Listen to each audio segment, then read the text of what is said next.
संतप्त मानस शांत हों जिनके गुणों के गान में विवर्धमान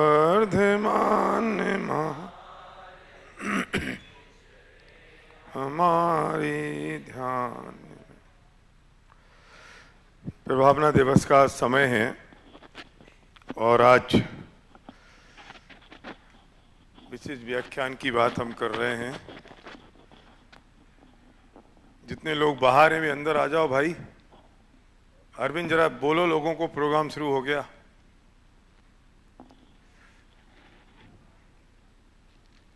ये हमारे प्रिय संजीव गोधा की आज जन्म दिवस है और उस अवसर पर हम ये प्रोग्राम यहाँ प्रभावना दिवस का मनाते हैं। देखो, प्रवचन सुनने वाले वीआईपी तो आप ही लोग हो, इसलिए आके ही बैठो। बाकी जो वीआईपी आएंगे वो प्रोग्राम वाले आएंगे, उन्हें बाद में बैठाएंगे। अब प्रवचन में जगह खाली रहे आगे के सोफे, तो वो उचित नहीं है, वक्ता के लिए भी नहीं है, जिनवाणी के लिए भी नहीं है। तो इसलिए, और ऐसे सब लोग, राकेश मामा तुम भी आगे आ जाओ। जब वीआईपी आएंगे तो पीछे चले जाना, क्या अपनी कौन सी इज्जत खराब हो रही है? हाँ, उनके लिए जगह दे देंगे अपन।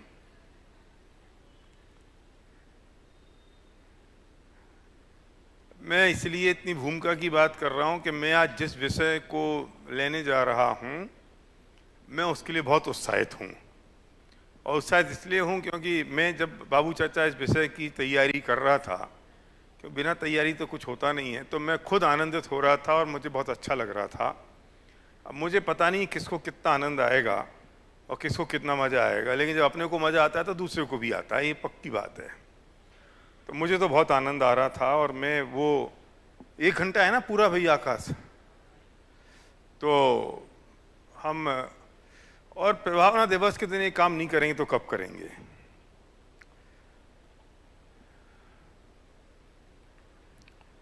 पीपीटी तैयार है ना? आज मैं एक लाइन से शुरुआत कर रहा हूं और फिर मैं इसे पहुंचाऊंगा टोडरमल जी के मोक्षमय प्रकाशक पे, फिर मैं पहुंचाऊंगा कुछ विशेष 4-5 सिद्धांतों पे, और हम इसे 1 घंटे में वहां तक इसे लैंड करेंगे। पहली स्लाइड निकालना भाई।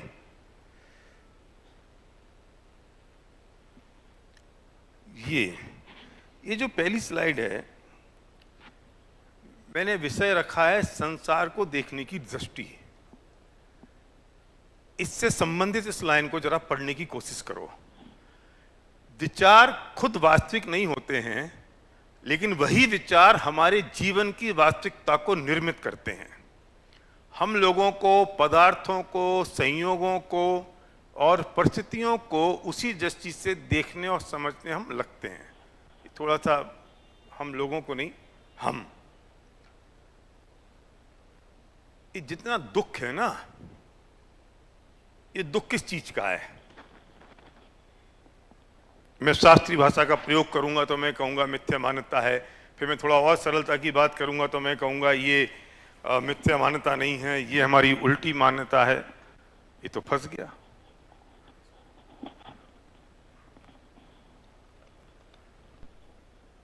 Thank you. तो हम कहेंगे कि उल्टी मान्यता है, लेकिन मैं और सरल शब्दों का प्रयोग कर रहा हूं।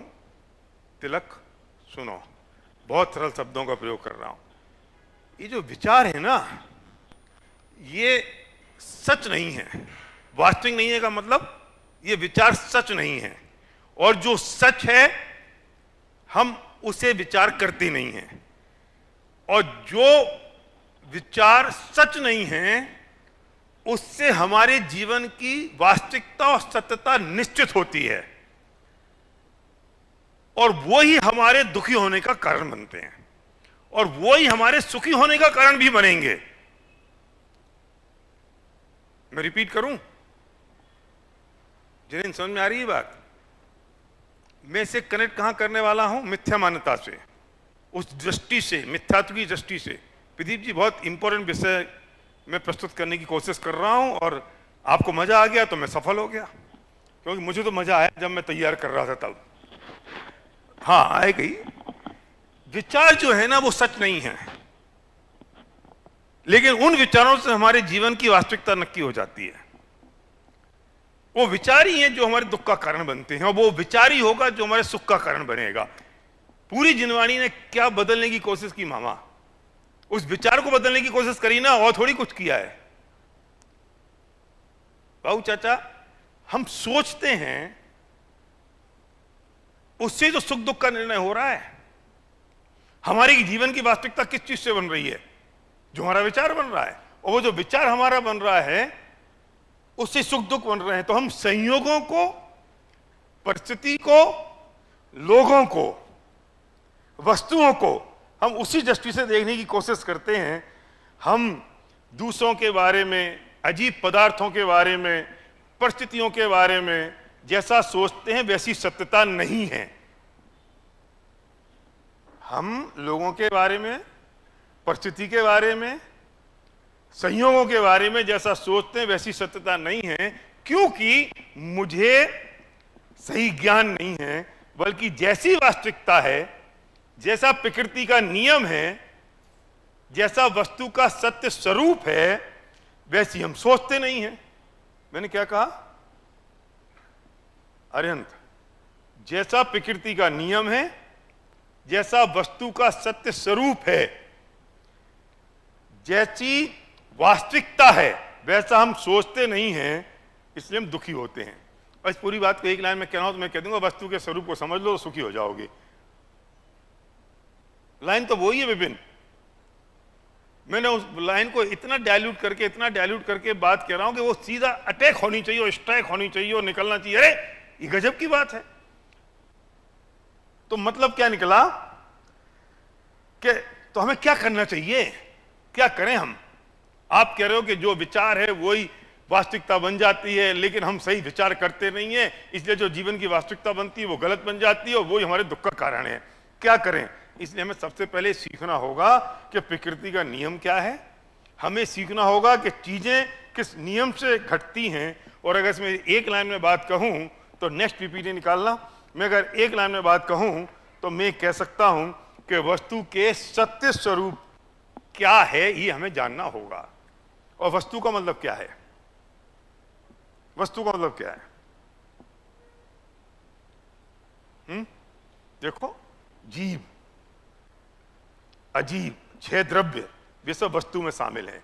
लेकिन वो 6 जो है ना, 5, उन सबको एक में शामिल कर लो, वे सब अजीब हैं। सब अजीब हैं, ज्यादा विस्तार में मत जाओ। और एक कौन हो गया? जीव। तो 2 की बात रह गई ना। कौन कौन से 2 की बात रह गई? जोर से बोलो। 2 ही बातें रह गई ना। ये जो धर्म अधर्म आकाश काल, इन सब क्या लेना देना? तकलीफ धर्म अधर्म आकाश काल से किसको है? कहां परेशानी है उससे? परेशानी तो, और उनको भी अजीब में शामिल कर लो। तो 2 ही की बात रह गई राहुल भाई, एक जीव की और एक अजीब की। और जीव अजीब की नहीं रह गई, एक मेरी और एक बाकी जगत की। 2 ही पाले हैं इस पूरी दुनिया में। जब हम जीव की बात करते हैं संस्कृति, तो हमें लगता है किसी और की बात कर रहे हैं। ये जीव की बात है ही नहीं। किसकी बात है? मेरी। तो 2 ही पाले हैं दुनिया में, एक मैं हूं और एक पूरा विश्व है। खत्म। और संकट किस पर है? विश्व पर संकट है अखिल जी, कि अपने पर संकट है? अपने पर संकट है, क्योंकि सुधरना अपने को, सुखी अपने को होना है, कारण अपन है, रीजन अपन है, निपटाना अपने को है। तो मैं जो हूं वो अलग है और बाकी पूरी दुनिया है। तो वस्तु में 2 चीजें शामिल हो गई, एक जीव शामिल हो गया और एक अजीब शामिल हो गया। हम वस्तु की बात इसलिए कर रहे हैं क्योंकि और कोई चीज ढूंढने जाओगे तो वो शब्द तो कुछ देना पड़ेगा, तो कोई शब्द तो देना पड़ेगा। जीव अजीब शामिल हो गया। थोड़ा और विस्तार में जाएं तो वस्तु में वो संयोग भी शामिल हो गए। अजीब में शामिल है संयोग, लेकिन मैं थोड़ा और हम उसे एलोबरेट करें तो ये जो संयोग हैं, रुपया, पैसा, धन, दौलत, पत्नी, बच्चे, वे सारे के सारे जो संयोग हैं वे सब अजीब में शामिल हो गए ना, तो वे ही वस्तु में शामिल हो गए। और परिस्थितियां, मेरा परिजन खो गया, दुश्मन मरता नहीं है, अपना मर जाता है। पैसे खत्म हो गए, गरीबी बहुत है, अमीरी इतनी हो गई कि अब खर्च नहीं होता, सब बराबर के एक संकट हैं। तो वे सारी परिस्थितियां भी शामिल हो गई वस्तु में, जीव अजीब परिस्थिति ये सब वस्तु में शामिल हो गई। तो हम एक शब्द का प्रयोग करेंगे, वस्तु का। ठीक है ना, मैं भी बेस बना रहा हूं। हमने क्या शामिल किया? तो वस्तु का सत्य स्वरूप क्या है। सत्य की बात करने की जरूरत नहीं, आप समझते हो सही चिरंतन। वस्तु मतलब मैं, बाकी पूरी दुनिया, परिस्थिति, संयोग, ये संयोग, ये सब वस्तु हो गया। नेक्स्ट दिखाना भाई। ए हीरो आ गया। वस्तु का मतलब जीव अजीब, परिस्थितियां, और स्वरूप का मतलब क्या? नेक्स्ट करो। वस्तु के सत्य, शाश्वत और अद्वितीय स्वरूप को स्पष्ट करता है। मतलब स्वरूप का मतलब क्या? वस्तु के स्वरूप की बात कर रहे हैं ना अपन, तो स्वरूप का मतलब है कि वो वस्तु के सत्य स्वरूप को, उसके शाश्वत स्वरूप को जो कभी नहीं बदलता, और अद्वितीय एकदम डिफरेंट है, उस स्वरूप को बताता है, वो है स्वरूप। हम क्या बात कर रहे हैं? वस्तु के सत्य स्वरूप को हम नहीं समझते, उसका विचार हम करते नहीं हैं, इसलिए अनादिकाल से दुखी हैं, और वो समझेंगे नहीं तो अनंत काल तक दुखी बने रहेंगे। और ये अद्वितीय क्या है? साइंस से कहती है हर आदमी अपने आप में अद्वितीय है। हर आदमी मतलब सकल ही अद्वितीय नहीं है मामा। अभी मुझे कोई मिला, कोई साइंटिस्ट था, वो ही कह रहा था कि जो रोम है ना, एक आदमी का दूसरे से मिलता नहीं है। हम तो कहते शकल नहीं मिलती, क्यों? हमें वही दिखती है ना, रोम नहीं मिलता, तो अद्वितीय हो गया कि नहीं? हम असमान जाति पर्याय की बात भी कर रहे हैं, लेकिन मैं किन शब्दों का प्रयोग करके बात कर रहा हूं कि हर वस्तु का जो सत्य स्वरूप है वो अद्वितीय है, उसका शाश्वत है, और वैसी ही परिस्थिति है, वैसी ही वस्तु का स्वरूप है, और हम उस वस्तु के स्वरूप को पहचानते नहीं हैं, इसलिए सही विचार नहीं करते, और जो विचार करते हैं वो सही होता नहीं है, और जो विचार करते हैं उससे ही हमारा जीवन निर्मित होता है। अब पहली स्लाइड को और अंतिम स्लाइड को कनेक्ट करो। पहली पे वापस लाना बेटा। अमन, ठीक कह रहा हूं मैं? क्या लिखा है? विचार खुद वास्तविक नहीं है, हम जो विचार कर रहे हैं वो सही नहीं है। क्यों? क्योंकि हम वस्तु के सही स्वरूप को नहीं समझ रहे हैं, वस्तु के गलत स्वरूप को समझ रहे हैं। तो वो विचार ही तो है वो। तो विचार खुद तो सही नहीं है, वो वास्तविक नहीं है, लेकिन दुर्भाग्य ये है कि वही विचार हमारे जीवन की वास्तविकता बना देते हैं। और हम पदार्थों को, संयोगों को और परिस्थितियों को उसी दृष्टि से देखने लगते हैं जो दृष्टि से हम समझते हैं। अब आगे बढ़ें, अब समझते हैं बात।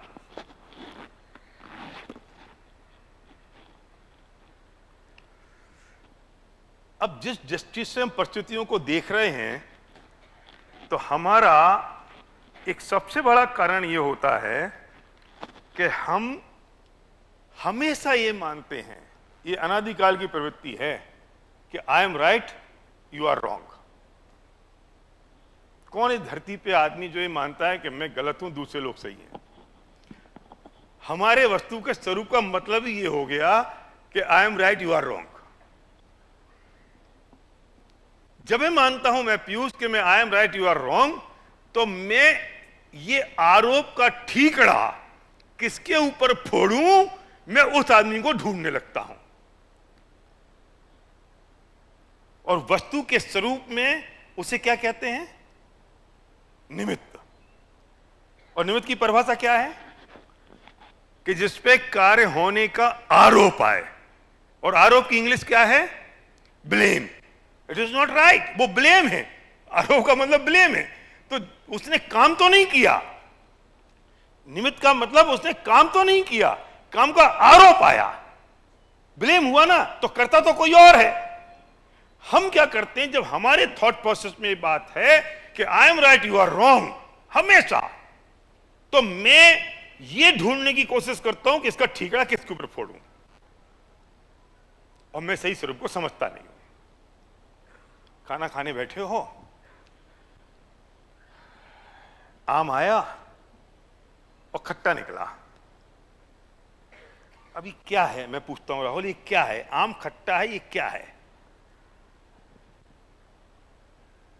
क्या है? क्या है विपिन, क्या है? खट्टा है बस। लेकिन डाइनिंग टेबल पे आप बैठे हो और आम खट्टा आया और मुंह में खटास आई, तो आप सबसे पहले क्या करते हो? पत्नी को बुलाते हो, आम खट्टा क्यों है? वो क्या कहेगी? वो क्यों है खट्टा? क्या कहे? बोलो, क्या कहे? बोलो। ये तो समझ, वो कह दे वस्तु का स्वरूप तो तलाक हो जाए। वो तो कह नहीं सकती। अब आम खट्टा है, ये क्या है? क्या उससे पूछो आम खट्टा है, वो क्या बोलेगी? अच्छा खट्टा है। क्यों खट्टा है? लाए तो आप हो, मैं कहां से लाया? अगर पत्नी लाए तो फिर वो क्या कहता है? I am right you are wrong. क्यों लाई? क्या जरूरत थी? कहां से लेके आई? बाप के घर से सीख के नहीं आई थी क्या? ऐसे आम लाते हैं क्या? फिर वो क्या कहेगी? अच्छा कल से तुम ले आना, मेरे पास यही काम बचा है क्या? मैं कल से आम ले आऊं, तू क्या करेगी? तो मैं क्या आम लाने के लिए आई हूं तुम्हारे घर में? हो गई महाभारत शुरू। बेटा तुम्हें तजुर्बा नहीं है इसलिए मुस्कुरा रहे हो, तुम जो शादीशुदा हैं वे बच्चे गंभीर बैठे हैं। और तुम जब तुम्हारी शादी हो जाएगी तब तुम्हें पता चलेगा। किस बात से शुरू हुई ये बात? हमने ये आम का स्वरूप नहीं समझा। आम क्या है? वस्तु है। हमने आम का स्वरूप नहीं समझा ना, हमने अपना विचार बनाया ना। वो जो विचार बनाया वो वास्तविक था कि सही था कि गलत था? क्यों बेटा? वो जो विचार हमने बनाया वो वास्तविक नहीं था ना? क्यों नहीं था वास्तविक? क्योंकि वो हमने स्वरूप को नहीं समझा, सत्य स्वरूप को नहीं समझा। और जब वो वास्तविक नहीं था, वही विचार हमारे जीवन का निर्माण कर रहा है। कौन सा? जो गलत विचार है। और उससे क्या हुआ? हमने आरोपी ढूंढना शुरू कर दिए और झगड़ा शुरू हो गया। कहां से शुरू करनी बताओ?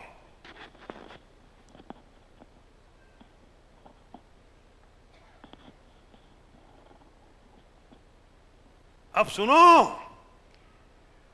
अगर हमारा विचार क्या है कि पीला आम मीठा होना चाहिए, हरा आम खट्टा होना चाहिए, ये हमारा विचार है। ये सत्य विचार है क्या?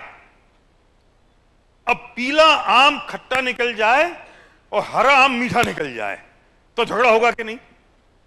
झगड़ा किस बात का है? आम का झगड़ा है कि हमने वस्तु के सही स्वरूप को नहीं समझा, इस बात का झगड़ा है? अपने विचार का झगड़ा है। और ये विचार क्यों ऐसा हुआ? क्योंकि हमने सही विचार नहीं। वस्तु के स्वरूप को समझने का एक ही मतलब है सुधीर सेठी जी, कि हम सही विचार हमारे नहीं हैं। ये आपने 100 बार सुना होगा, वस्तु का स्वरूप, वस्तु का स्वरूप, और वो हमारे कान के ऊपर से निकल जाता है। मेरे कान के ऊपर से निकला, मैं तो बचपन से सुनता हूं, जब से पैदा हुआ हूं तब से। ये समझ में नहीं आता वस्तु के स्वरूप का मतलब क्या है। क्या होता है वस्तु के स्वरूप का मतलब? वस्तु के स्वरूप का मतलब से वो विचार है। और अगर हम वो सही समझ लें उसका स्वरूप, तो तकलीफ हो सकती है क्या? मैंने जब से देखो, ये पति पत्नियों की लड़ाइयां सिर्फ इस बात के लिए होती हैं क्योंकि पत्नी पति के स्वरूप को नहीं समझती और पति पत्नी के स्वरूप को नहीं समझता। अगर एक बात समझ लो तो झगड़ा हो सकता है।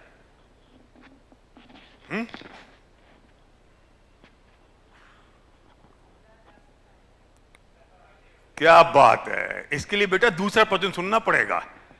समझाए बिना अनुभव का है। ये सिर्फ ज्ञानी है, अनुभवी नहीं है। इसको सिर्फ ज्ञान है, अनुभव नहीं है। आकाश यार वही दे दे तू, तो वो ज्ञान चाह रहा है। समझाया जा सकता है कि नहीं? अभी सीख लेगा सारा। हम क्यों बताएं?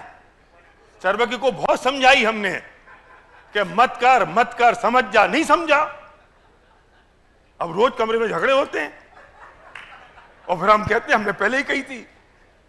तो समझता नहीं है ना। हाँ, जिनेन समझ गया, इसलिए बेटी इसकी आवाज बढ़ाना। देखो,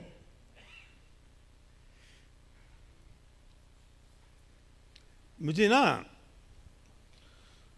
एक मेरा मित्र था ट्रांसपोर्टर, तो उसने बैठे खड़े प्रदीप जी चलते फिरते एक बात कह दी कि अगर ट्रांसपोर्टर टायर के फटने से डरने लगेगा तो धंधा नहीं कर पाएगा। इसका मतलब क्या हुआ? उसने अपने धंधे का स्वरूप समझ लिया। ये हमारे स्वास्थ्य ट्रांसपोर्ट वाले हैं ना, अशोक जी, तो उनके भाई हैं गुलाब सेठ। तो एक दिन वो बोले कि मैं रात को 10 बजे फोन बंद कर देता हूं। मैं कहा तुम्हारे 100 ट्रक और तुम फोन बंद कर देते हो? बोले क्या होएगा बबलू भैया, आदमी मर जाएगा। रात को 12 बजे फोन आया कि ड्राइवर मर गया, मैं क्या कर लूंगा? जो होएगा सुबह ही तो होएगा। और रात को फोन सुन के मैं क्या कर लूंगा? होना जाना क्या है, मर तो चुका ही है। मैं बहुत शांति से सोता हूं। मैंने कहा यार तुम्हारे पास 100 ट्रक 100 ड्राइवर, कभी टायर फटता है, कभी आदमी मरता है, चैन की नींद कैसे आती होगी? आज मुझे समझ में आया, उसने ट्रांसपोर्ट के धंधे का स्वरूप समझ लिया। वे आनंद में है, वे मस्ती में है, हम फोकट में ही परेशान हैं। मेरा केबल का बिजनेस था प्रदीप जी, और रोज कंप्लेन आए 8-10। तो संध्या कहे इतनी कंप्लेन आ रही है, सब कुछ ठीक नहीं चल रहा है क्या? मैंने कहा सुन, ये कंप्लेंट्स नहीं आएंगी तो गड़बड़ चलेगा। वो आदमी जो 150 रुपए महीने के देता है वो देना बंद कर देगा। वो समझेगा सब कुछ ठीक ठाक तो चल रहा है, पैसे किस बात के दूं। कंप्लेन आ रही है इसका मतलब कि उसे लगता है कि हमारी जरूरत है। मैं उस दिन से संध्या भी निश्चिंत तो मैं भी निश्चिंत, क्योंकि मैंने धंधे का स्वरूप समझ लिया। ये प्रदीप जी निश्चिंत होकर क्यों बैठे हैं? पूरे हिंदुस्तान के अखबार में फोटो छप गई इनकी, पूरे हिंदुस्तान में, और सबको पता लग गया इतने बड़े आदमी हैं ये। जिनको पता नहीं था उनको भी। राहुल मैंने से सुबह पूछ रहा था, बोले गजब कर रहे हो। मैंने कहा हमारी छपी, हमें धमकी आई। धमकी किसको आती है? जो बड़ा होता है। पता चल गया आप बड़े आदमी हो। ये निश्चिंत क्यों बैठे हैं? क्योंकि ये स्वरूप समझ गए कि उसका काम धमकी देने का है, मेरा काम सुरक्षा बढ़ाने का है। खत्म, निश्चिंत। और जो स्वरूप नहीं समझे वे इनसे 1000 किलोमीटर दूर जाके भी परेशान हो रहे थे। मैं अरन से बात करी, हंस रहा है। मैंने कहा तू हंस रहा है? भाई साहब कर क्या लेंगे अब? मैंने कहा बेटा तू समय दृष्टि हो गया, सोचो तो सही। जिसने अपनी पत्नी का स्वरूप समझ लिया उसके झगड़े बंद हो गए। क्यों? क्योंकि तो ऐसा ही है ना। देखो हम कैसे पागल हैं। 100 साल का आदमी नहीं मरेगा तो हमें तकलीफ होगी, 25 साल का मर जाएगा तो तकलीफ होगी। क्योंकि हमारे विचार में यह है कि 100 साल का मर जाना चाहिए और 25 का नहीं मरना चाहिए। क्या ये सत्य स्वरूप है? नहीं है। ये सत्य का स्वरूप नहीं है, ये वस्तु का सत्य स्वरूप नहीं है। ये वो स्वरूप है जो हमारे विचार में है। इसलिए हमारे विचार हमारी वास्तविकता नहीं होते हैं, लेकिन वही विचार हमारी वास्तविक जीवन का निर्माण करते हैं। हम ये सोच लें कि जब आयु, ये वस्तु का स्वरूप तो ये है कि जब आयु पूरी होगी तब मरेगा, 25 का मरे चाहे 100 का मरे। हमने, सुनो गजब की बात कह रहा हूं, आयो सुन, हमने पूरी दुनिया को अपने विचार के अनुसार ढालने की ठान रखी है। क्या सर्वज्ञ? पूरी दुनिया को अपने विचार के अनुसार ढालने की ठान रखी है, और वो ढलते नहीं हैं तो मैं दुखी होता हूं। और पूरी दुनिया किसके हिसाब से ढलेगी भाई साहब? जो वस्तु का स्वरूप है, जो प्रकृति का नियम है, जो अनादिकाल से चलता आ रहा है, जैसा होना है वैसे ही होना है। तो सुखी होने का उपाय क्या है? वस्तु को बदल लें कि अपने विचार को बदल लें? आवाज नहीं आ रही जिन कुमार।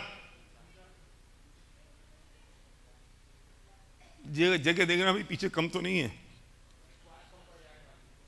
तो आगे खिसका लो। हीरा बाबू बोलो, क्या बोलो?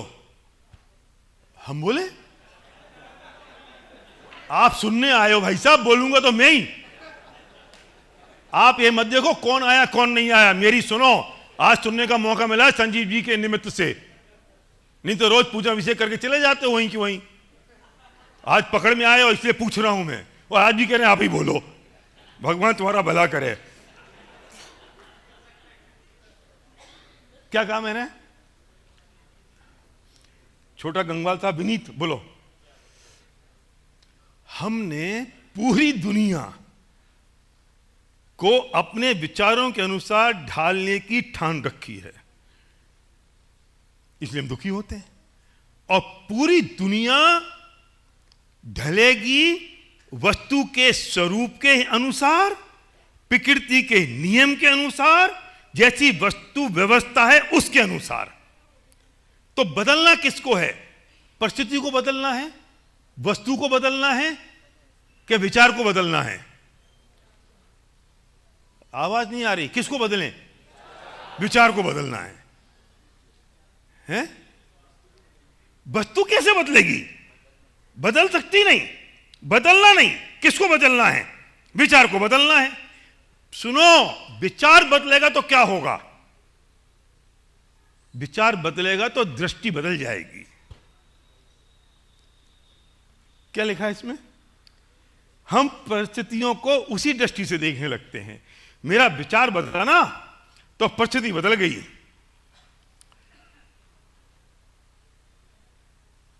क्योंकि दृष्टि बदल गई। अब मैं आऊंगा, देखना अभी मैं लैंड करूंगा ना जहां, तो मजा आ जाएगा। एक ना भाई साहब टेम्पू था, टेम्पू था ना, पहले चलता था वो। तो उस टेम्पू के पीछे लिखा था वो लाइन, मजा आ गया। उसने पूरे वस्तु स्वरूप का विवरण कर दिया। उसके पीछे बहुत ऐसा धीरे धीरे चलता था, मरे मरे मरे मरे मरे मरे। अब लोग पीछे से हॉर्न मारे, बाबू चाचा। अब वो तो क्या करे, वो तो जैसा है वैसे ही है बेचारा। तो उसके पीछे लिखा था, आ तो आई चाले ली।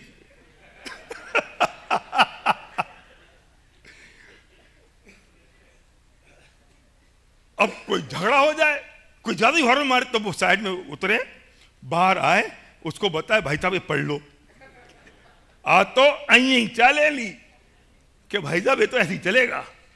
तो ये समझ लेना कि ये लाइन वस्तु स्वरूप को इंगित करती है। हर परिस्थिति पे ये समझ लो, आ तो आई चाले ली। हमने आकाश को बहुत समझाने की कोशिश कर रहे हैं पिछले 10 साल से, प्रदीप जी, ये नहीं सुधर रहा है हमारा आकाश। तो हम समझ गए कि आकाश का स्वरूप ऐसा है, और हमने सोच लिया आकाश तो आई चाले लो। तो अब हम दुखी नहीं होते, उसे सुधरना नहीं है। हमने किसको बदला? आकाश को बदला कि अपने आप को बदला? और अपने आप को भी नहीं बदला, अपने उस विचार को बदल दिया, क्योंकि वो तो वस्तु का स्वरूप है और वस्तु का सत्य स्वरूप है। हम ही चेंज हो गए, तो सुखी कौन हुआ? आकाश के हम सुखी हो गए।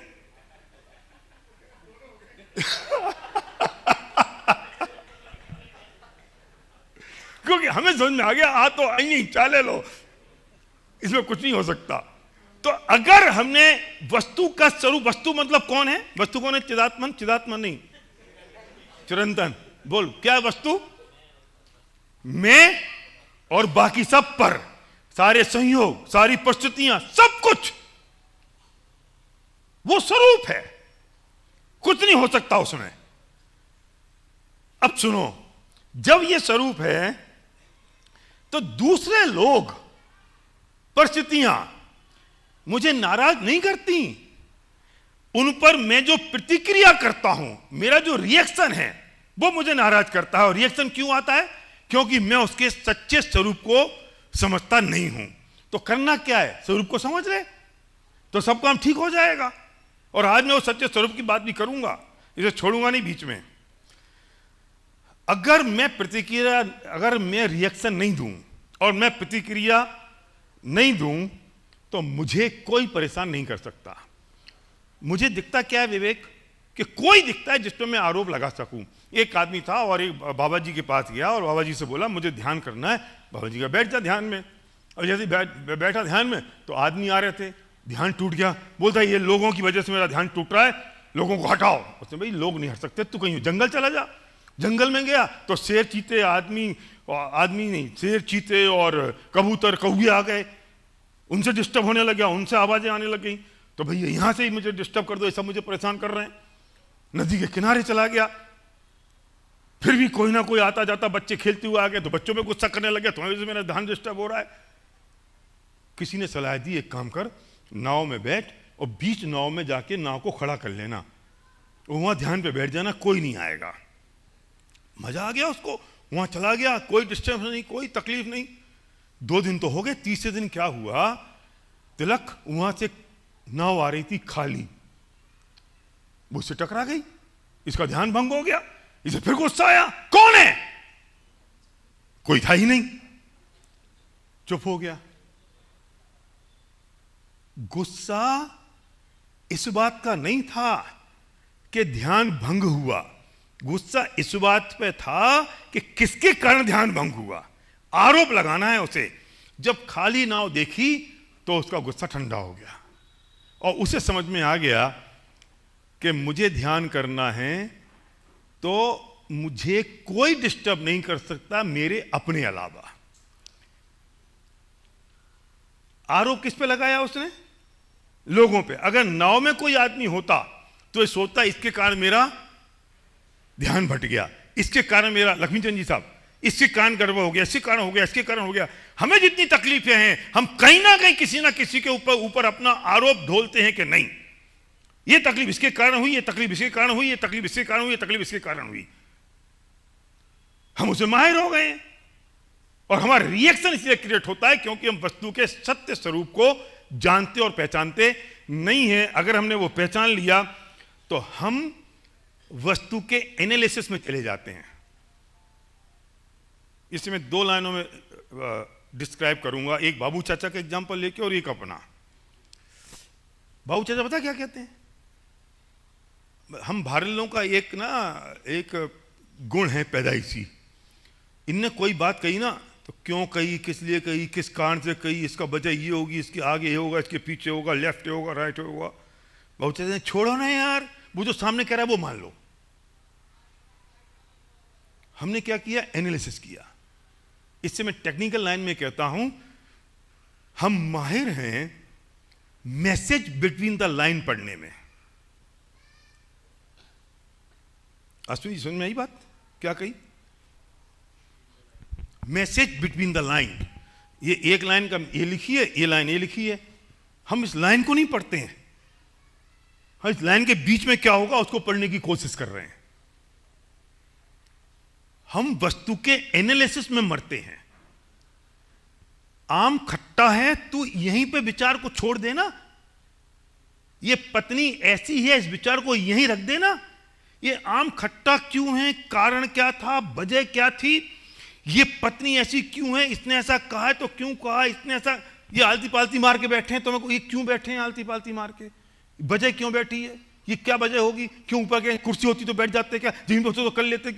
मैं क्या स्टडी कर रहा हूं, मैं सिचुएशन की एनालिसिस कर रहा हूं, और जब मैं एनालिसिस कर रहा हूं तो मैं वस्तु के स्वरूप पे ध्यान नहीं दे रहा हूं, मैंने अपना विचार बना लिया जो विचार मैं चाहता हूं। एनालिसिस बंद कर दो ना,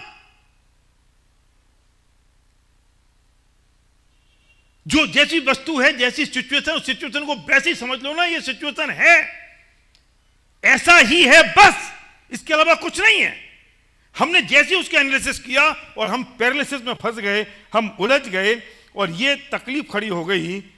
हम हर परिस्थिति को, देखो एक बहुत इंपॉर्टेंट लाइन है कि हम हर परिस्थिति को अपने अस्तित्व का खतरा मानते हैं। विपिन,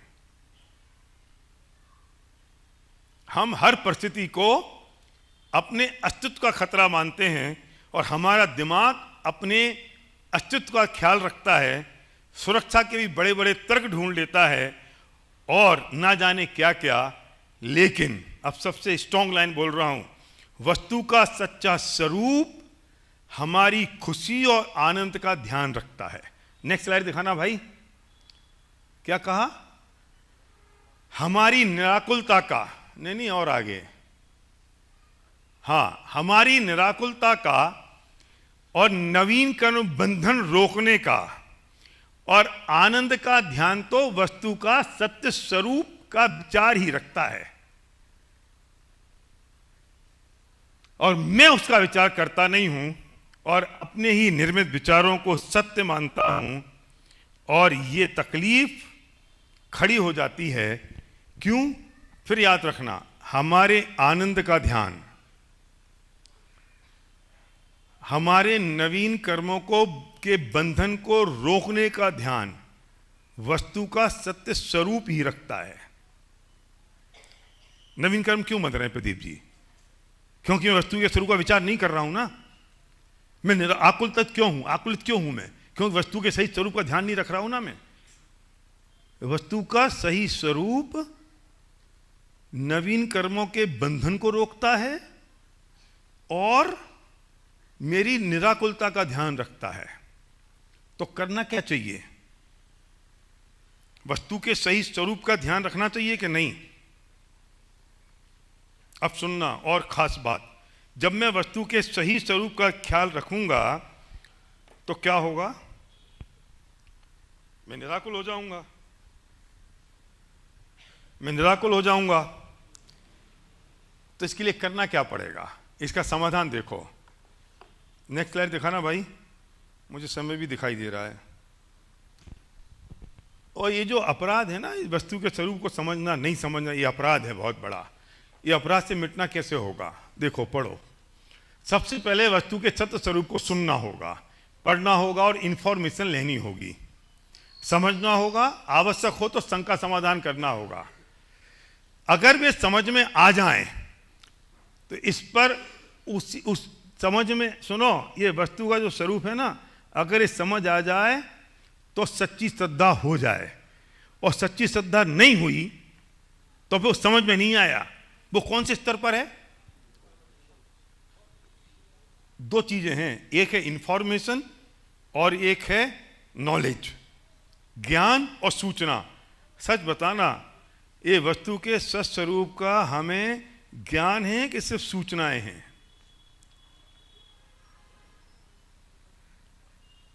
अगर ज्ञान है तो उस पर सच्ची श्रद्धा होगी, श्रद्धा होगी तो जीवन में उतरेगा। और अगर वो ज्ञान नहीं है तो इसका मतलब श्रद्धा नहीं है, श्रद्धा नहीं है इसका मतलब ज्ञान नहीं है। और इसलिए उसे अभी इंफॉर्मेशन है, सिर्फ इंफॉर्मेशन के स्तर पर है, सूचना के स्तर पर है। जैसे गूगल में 1000 करोड़ों अरबों सूचनाएं डली हैं, ऐसी वो सूचना हमें भी मिल गई कि वस्तु का स्वरूप ये है, मैं ज्ञाता दृष्टा हूं, मैं करता नहीं हूं, एक दूसरे को कुछ करता नहीं है। रट गया, याद हो गया, बोल दिया, समझा भी दिया, लेकिन जब परिस्थिति विपरीत होती है तब मुझे वो बात याद आती है कि नहीं? अगर वो नहीं आ रही तो अभी इंफॉर्मेशन है, अभी उसकी श्रद्धा नहीं हुई मुझे। और सुनो, विचारों की जब ये समझ में आ गई और श्रद्धा हो गई तो फिर वो विचारों की श्रृंखला में आ जाएगा, पर कभी कभी आएगा, निरंतरता नहीं होगी। श्रद्धा हो गई तो वस्तु का जो सच्चा स्वरूप है वो विचारों की श्रृंखला कह रहा हूं मैं, श्रृंखला शब्द कह रहा हूं, उसमें आएगा, पर निरंतरता नहीं होगी भाई साहब, कभी कभी आएगा। क्यों? क्योंकि अनादिकाल का उल्टा अभ्यास है ना। तो निरंतर करने के लिए क्या करना पड़ेगा? क्यों? अभ्यास निरंतर करना पड़ेगा। और एक बार अगर उसकी निरंतरता चाहिए तो उसी सच्चे स्वरूप का अभ्यास करना होगा। अब लाइन खतरनाक है। अगर निरंतरता चाहिए तो उसी सच्चे स्वरूप का निरंतर अभ्यास करना होगा। तो क्या होगा? क्या होगा? दृष्टि बदल जाएगी, विचार बदल जाएगा। विचार बदल गया तो दृष्टि बदल गई, और दृष्टि बदल गई तो क्या होगा कि अभी तक मिथ्या दृष्टि थी, अभी तक वो दृष्टि मिथ्या थी। तो हमने क्या कहा? मिथ्या दृष्टि थी। और वो अगर दृष्टि बदल गई तो कैसी दृष्टि हो जाएगी? सम्यक दृष्टि हो जाएगी, दृष्टि सच्ची हो जाएगी। और दृष्टि सच्ची हो जाएगी तो आनंद हो गया। अब अगर ये दृष्टि सम्यक होने का मतलब क्या है विपिन? है? समय दृष्टि बोल दूं? क्यों भाई साहब, तुम परमिशन दे दो। अभी मैंने क्या कही? दृष्टि सम्यक हो जाएगी, और दृष्टि सम्यक हो गई तो वो व्यक्ति कौन हो गया? समय दृष्टि हो गया ना? क्यों पीयूष बताओ? हो गया ना निराकुल। तो बदलना किसको है? विचारों को। बदलना किसको है? विचारों को। पहली स्लाइड पे याद करो, विचारों को कैसे बदलना है कि मैंने वस्तु के सत्य स्वरूप को समझा नहीं, इसलिए मेरे वो विचार वो हैं जिन विचारों को मैं सत्य मान रहा हूं, उससे मेरे जीवन का निर्माण हो रहा है। और जैसे मैंने वस्तु के सत्य स्वरूप को जाना, उस पर श्रद्धा हुई, तो परिस्थितियों को और वस्तु को और संयोगों को देखने की दृष्टि बदली। तो कल तक जो दृष्टि मिथ्या थी, उल्टी थी, गलत थी, वो दृष्टि आज सच्ची हो गई, सही हो गई और सम्यक हो गई। हमें इतना हवा बना दिया उस सम्यक दर्शन का, इतना बड़ा हवा बना दिया कि डर लगने लगा बोलने में। विवेक और विपिन,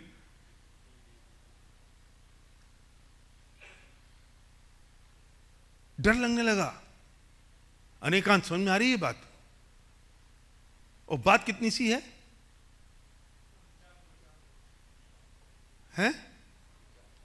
विचार की बात कहां से शुरू हुई थी?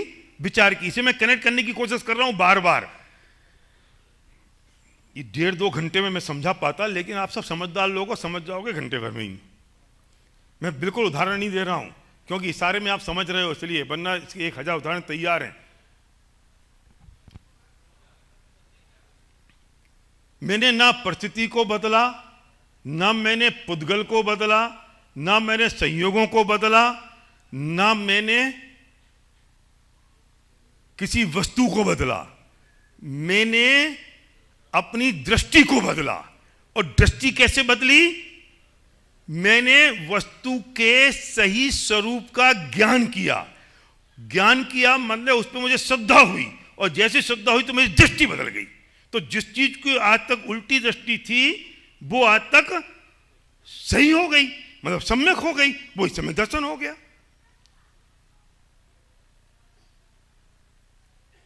अमन, ठीक है बात? अब सुनो, अब वो जो दृष्टि सम्यक हुई ना, तो वस्तु का सत्य स्वरूप की इतनी सी बातें कर रहे हो, इतनी सारी बातें कर रहे हो। वस्तु का सत्य स्वरूप, वस्तु का सत्य स्वरूप क्या है? वस्तु का सत्य स्वरूप, नेक्स्ट स्लाइड दिखाना भाई। मैंने इसे 4 लाइनों में समेटने की कोशिश करी है। आप लोग कहोगे तो मैं इसमें एक आध और जोड़ दूंगा, और आप कहोगे एक आध कम करना तो कम भी कर दूंगा। शांति जी, ये बात मैंने आपके लिए कही है। अरे भाई, अगली स्लाइड। क्या है वस्तु का सत्य स्वरूप? सबको समेट दो। भेद विज्ञान से 4 चीजें हैं वस्तु के सत्य स्वरूप को समझने के लिए। वस्तु के सत्य स्वरूप को समझने के लिए सिर्फ 4 चीजें हैं। एक भेद विज्ञान है, और मुझे कई बार ऐसा लगता है, मैं गलत हो सकता हूं, कि बहुत अंडर प्रमोटेड है विपिन ये। जितनी चर्चा भेद विज्ञान की, पूरे समय सार में एक ही चर्चा है भाई साहब, भेद विज्ञान की। और हम बार बार भेद विज्ञान अलावा कुछ और भी नहीं है। लेकिन हम कितनी चर्चा भेद विज्ञान की कर रहे हैं? मैंने क्या बात करी? एक जीव और एक अजीब, इन दोनों में भेद कर दे, इन दोनों भेद कर दे। सिर्फ भेद विज्ञान समझ ले तो वस्तु का सत्य स्वरूप समझ में आ जाएगा। अगर भेद विज्ञान को समझ नहीं आया तो सारी चर्चा पूरी हो गई। मैंने जीव और पुद्गल को अलग अलग कर दिया, नहीं, मुझे और बाकी दुनिया को मैंने अलग अलग कर दिया, तो ये सब भेद विज्ञान हो गया। मैंने बहुत सरल से शब्दों में लाइन लिखी है, वो मैं बताता हूं कौन सी लाइन लिखी है उसकी। देखो, दो मिले हुए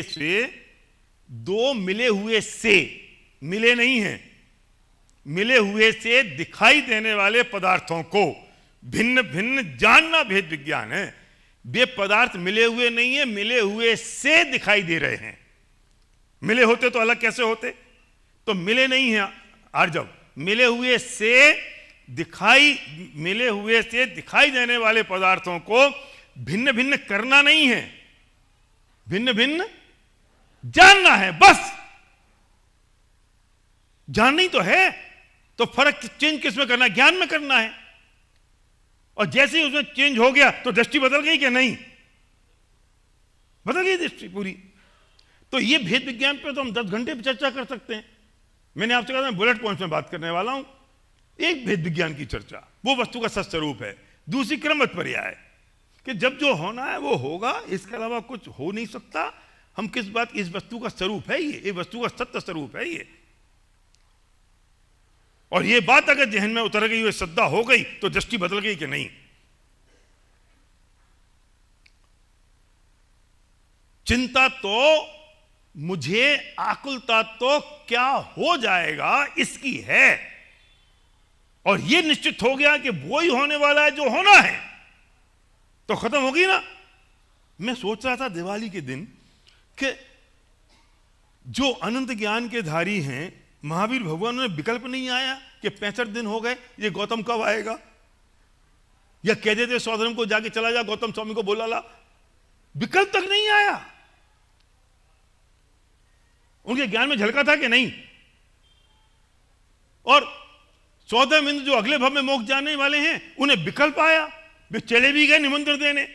और हम जैसे लोग आज तक संसार में रुल रहे हैं, हम वहां क्या बैठ के क्या पंचायत कर रहे थे? अभी तक क्यों नहीं आए, कब आएंगे, आएंगे कि नहीं आएंगे, कौन गड़दर होगा, इस सौधर्म क्या कर रहा है, ये कोई अरेंजमेंट है क्या, ये कोई व्यवस्था है क्या, ऐसे हो सकता है क्या? हम जबरदस्ती फुदक रहे थे। अरन, हमें कुछ पता नहीं था, इसलिए हम संसार में पड़े हैं। जो केवल ज्ञानी थे उन्हें विकल्प तक नहीं सताया। अगले भव वाले को इतना विकल्प आया कि जाके बुला लाऊं। तो श्रद्धा किसको थी? अनंत क्रमबद्ध पर्याय पे। दूसरी बात एक क्रमबद्ध की है, यह वस्तु का सत्य स्वरूप है। और तीसरी बात यह है कि जीव और अजीव की स्वतंत्रता का उद्घोष है। मुझे क्या डर लगता है कि मैं किसी का कुछ कर नहीं पाऊंगा। उस वक्त मैं ये नहीं सोच पाता हूं कि कोई मेरा भी नहीं कर पाएगा। भाई, हम विपक्ष में नहीं बैठे हैं गौरव, हम सत्ता पक्ष में बैठे हैं। मुझे क्या लगता है, अच्छा तो मैं किसी कुछ कर ही नहीं सकता। एक जब दूसरे तरफ को छू नहीं सकता, तो मैं इसको हिला भी नहीं सकता, मैं कुछ नहीं कर पाऊंगा। और ये बात सोच के इसको बड़ी तकलीफ होती है, पर ये नहीं सोचता कि तू कितना स्वतंत्र है कि कोई भी तेरा कुछ नहीं कर सकता। तू अपनी परेशानी गिन रहा है, और ये मूर्ख चाहता क्या है कि कोई तो मेरा नहीं कर पाए और मैं सबका बिगाड़ दूं और अच्छा कर दूं। कैसी पागलपन की बात है। और ये बात अगर सच समझ आ जाए कि जीव और अजीव की स्वतंत्रता का उद्घोष, कि एक जब दूसरे तरफ को छू नहीं सकता, कोई किसी का बिगाड़ सुधार कर नहीं सकता, तो दृष्टि बदली के नहीं, और दृष्टि बदली तो विचार बदला के नहीं, और दृष्टि सम्यक हुई के नहीं। और अंतिम बात कि मैं ज्ञान हूं और सिर्फ जानने वाला हूं, मैं करता नहीं हूं। और ये बात अगर बैठ जाए तो दृष्टि बदलेगी कि नहीं। मैंने क्या बात कही थी, सब विषय क्या था? संसार को देखने की दृष्टि। मुझे क्या लगता है कई बार कि हमें जिनागम को कुछ सूत्रों में बांध के उसका घोलन करना चाहिए, और जो भी परिस्थिति हो उसे उस पर इमीडिएट अप्लाई करना चाहिए।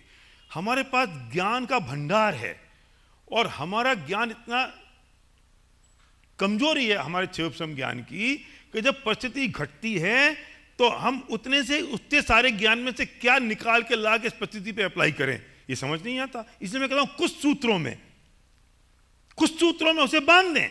मैंने वो कोशिश की है कि मैं इन 4 सूत्रों में से बांध दूं, और जब भी परिस्थिति घटे तो मैं अपने घर वालों को, परिवार वालों को, मित्रों को, रिश्तेदारों को, अड़ोसी पड़ोसियों को अधिकार दे दूं कि मेरी अगर ये वस्तु का सच्चा स्वरूप है और मेरी अगर दृष्टि बदले तो तुम मुझे टोको और मुझसे ये 4 सूत्र मुझे याद दिलाओ कि छोड़ो ना, ये तब दूसरे को छू ही नहीं सकता। जो होना होगा वो हो ही जाएगा। मुझ में और पर में भेद विज्ञान है, दोनों में बहुत बहुत भेद है। हम अभेद नहीं है। अभी तो मैं अपनी आत्मा के साथ हूं। ये अगर याद आ जाए तो परिस्थिति की दृष्टि तुरंत हमारा अनादिकाल की तकलीफ है। काला पानी भरा पड़ा है एक पूरे ड्रम में, अब एक ये लुटिया भर के डालते फर्क पड़ेगा? अनादिकाल का अभ्यास, बस दृष्टि उल्टी पड़ी है, अभ्यास ही नहीं है, समझ में तो आ गया, अप्लाई नहीं होता। प्रतिपल, प्रतिदिन, हर मोमेंट, हर क्षण वो कैसे याद आएगा जब तक हम उसे सूत्रों में नहीं बांधेंगे। सवाल दृष्टि बदलने का है बस।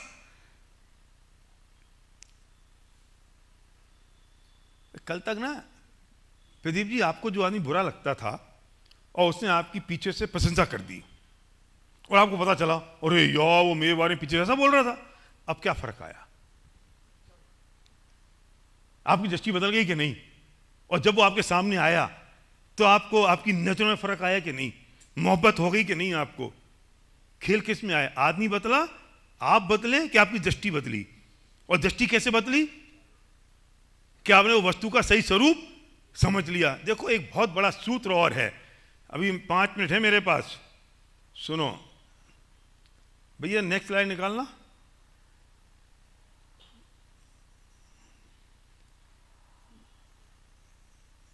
देखो ये मोक्ष प्रकाशक पेज 52, मैंने 4 लाइनें वो लिखी थी। अब इस पूरे ये जो 3 लाइनें हैं ना, 3.5 लाइन, ये पूरी बात इसमें शामिल है जो 4 बातें मैंने वहां कही। और मैं इसमें एक एक टुकड़ा, जब मैंने इसका किया, टुकड़ा किया मतलब मैंने एक एक शब्द पे ध्यान दिया कि वस्तु अनादि अनंत है, अनादि निधन है, अनादि काल तक अनंत काल तक रहेंगी, कोई उसका करता नहीं है, कोई उसको क्रिएटर नहीं है, कोई बनाने वाला नहीं है, वस्तु अनादि निधन है, भिन्न भिन्न है, मैं भिन्न हूं और ये सब अजीब भिन्न है, वस्तु भिन्न भिन्न है, अलग है, मेरा इनसे कोई नाता नहीं है, कोई संबंध नहीं है। ये बाप बेटा पत्नी पति ये सब मैं तुम, ये कौन कौन है, कौन के साथ आयु, किसके हैं ये सब भिन्न भिन्न है, ये पूरा भिन्न भिन्न में भेद विज्ञान है पूरा। राकेश जी ये जो भिन्न भिन्न शब्द लिखा है ना, इसमें पूरा भेद विज्ञान शामिल हो गया, पूरा समयसार शामिल हो गया, क्योंकि पूरे समयसार में भेद विज्ञान की चर्चा है। वस्तुएं अनादि निधन है, वे भिन्न भिन्न अपनी मर्यादा सहित परिणमित होती हैं, अपनी सीमा में है। वे दादा ने पूजन में लिखा है, सिमंदर भगवान की पूजा में, अपनी सीमा में सीमित हो। और हम क्या करना चाहते हैं? हम असीमित बनना चाहते हैं। वस्तुएं भिन्न भिन्न हैं, वे सब अपनी मर्यादा सहित, मर्यादा में रह के, मर्यादा सहित का मतलब पता है क्या है? गाथा 308 से 311 कि जीव जीव रहता है, अजीब नहीं होता, अजीब अजीब रहता है, जीव नहीं होता। यह मर्यादा का मतलब है। हम समझ नहीं पा रहे मर्यादा, और हम क्या में हस्तक्षेप करना चाहते हैं। मुझे सब जगह हस्तक्षेप करना है, मुझे अपनी मर्यादा में रहना ही नहीं है। अरे अपनी मर्यादा में तो रहे। जीव जीव रहता है, अजीब नहीं होता, अजीब मतलब मैं, इसका मतलब पता है क्या है? जीव का मतलब मैं अजीब नहीं होता मतलब मैं हस्तक्षेप कर सकता हूं, और अजीब मुझ में हस्तक्षेप कर सकता है। जब जीव की बात आए तो मैं आना चाहिए, अजीब की बात आए तो पूरा ब्रह्मांड, पूरा विश्व, परिस्थिति, संयोग सब कुछ आना चाहिए ख्याल में। हम शब्दों की परिभाषा में उलझ गए। हम बोल देते, हम सोच देते हैं जीव जीव रहता, अजीब नहीं होता, अजीब अजीब रहता। इसका तात्पर्य क्या है भैया? प्रदीप जी वो आदमी ले जाएगा आपसे 2 करोड़,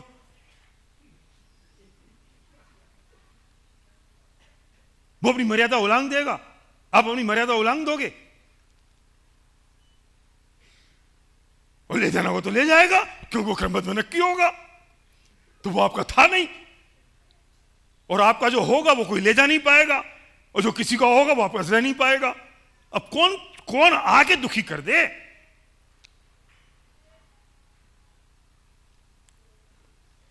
पर हम भी नहीं कहते इनसे बात, क्योंकि हमें भी लगता है कि हम इनसे थोड़ी सी इमोशनल बात करें, संवेदनशील होकर बात करें तो इन्हें अच्छा लगेगा। वस्तु से चला जाता है कोने में। हमें इन्हें अच्छा लगाना है, इनको हमें अच्छा लगाना है, हम उसमें उलझ जाते हैं। ये मेरी जिम्मेदारी इनके लिए नहीं है और इनकी जिम्मेदारी मेरे लिए नहीं है क्या? और हम सब साधर्मियों की जिम्मेदारी आपस में एक दूसरे के लिए नहीं है क्या? और एक दूसरे को सचेत करने की आवश्यकता नहीं है क्या? सुनी जी, कौन दृष्टि को परिवर्तित करने का और इशारा करेगा उस ओर? वे अपनी मर्यादा सहित परिणमित होती हैं, और कोई किसी के परिणमित कराने से परिणमित नहीं होती, वे अपनी मर्यादा का उल्लंघन नहीं करते। सीता अगर अपनी मर्यादा का उल्लंघन करेगी तो सीता रूपी आत्मा अपनी मर्यादा का उल्लंघन करेगी तो कर्म रूपी रावण हर के ले जाएंगे। क्या जरूरत पड़ रही थी मर्यादा उल्लंघन करने की सीता को? लोभ में फंसी ना हिरण के, तो ले गया ना रावण। तो मर्यादा का उल्लंघन करेंगे तो ऐसा ही होगा। अपनी मर्यादा में बने रहें और उसका उल्लंघन ना करें, क्योंकि कोई किसी के परिणमित कराने से परिणमित नहीं होती और ना मेरा कोई बिगाड़ सकता है, ना मैं किसी का बिगाड़ सकता हूं। और जैसा सिद्धांत, अब सुनो बेटा, नेक्स्ट पर निकालो। अरे भैया मैं खत्म कर रहा हूं यार। देखो, जैसा पदार्थों का स्वरूप है, मैंने शुरू वहां से किया था ना, ये जैसा पदार्थों का स्वरूप है वैसा सद्दान हो जाए तो सब दुख दूर हो जाए। बस इतनी सी लाइन पढ़ना भी, ये सब्जेक्टिव लाइन है आज के सब्जेक्ट की। जैसा वस्तु का सत्य स्वरूप है वैसा सद्धान हो जाए तो दुख दूर हो जाए। और सद्धान कैसा है? पहली स्लाइड याद करो। सद्धान कैसा है? आकाश कैसा सद्धान है? जैसे मेरे विचार हैं, जैसे मेरे विचार हैं मेरा सद्धान वैसा है, और जो मेरे विचार हैं वो मेरे जीवन को गढ़ रहे हैं। तो मुझे करना क्या है कि वस्तु के सच स्वरूप को समझना है, और वस्तु के सच स्वरूप को समझूं तो ये सब दुख दूर। तो क्या होगा? सच स्वरूप समझेंगे तो क्या होगा मामा? क्या होगा? दृष्टि बदलेगी। और दृष्टि जो कैसी बदलेगी? जो आज तक मिथ्या थी सर्वज्ञ, वो दृष्टि सम्यक हो जाएगी। और दृष्टि सम्यक हुई तो उसे आनंद का जरिया बहने लगा। तो क्या करें? वस्तु के स्वरूप को समझने के वो 4 पॉइंट: भेद विज्ञान, क्रमबद्ध पर्याय, और जीव अजीव की स्वतंत्रता का उद्घोष, और चौथी बात कि मैं सिर्फ ज्ञान हूं, मैं कर्ता नहीं हूं। अगर ये वस्तु का सच स्वरूप हमने समझ लिया तो एक काम मेरा हो गया। इसके अलावा मेरे पास कुछ नहीं है, क्योंकि वस्तु में तो 4 अभाव हैं। और आजकल बच्चे जो कहते हैं कि आई वॉन्ट माई स्पेस, तो वे 6 द्रव्य भी अनादिकाल से कह रहे हैं कि आई वॉन्ट माई स्पेस। और हम सब घुसड़ते चले जा रहे हैं एक दूसरे में, जीव अजीब में और अजीब जीव में। सबको अपनी अपनी स्पेस दे दो भैया, और सब अपने अपने में रह के आनंदित हों। इस भावना के साथ मेरा समय पूरा हो गया, थोड़ा सा ज़्यादा हो गया, उसके लिए माफ़ी। और हम इस वस्तु के, फिर 1 मिनट और दे दो, वस्तु के सत्य स्वरूप का विचार करें और अपनी दृष्टि बदल लें। बस हम वस्तु को, हम परिस्थिति को बदलने की कोशिश कर रहे हैं। यहां आचार्य कह रहे हैं तू वस्तु के सत्य स्वरूप के अनुसार दृष्टि बदल ले। तो आज तक मिथ्या दृष्टि थी, वो दृष्टि सम्यक हो जाएगी और तू समय दृष्टि हो जाएगा।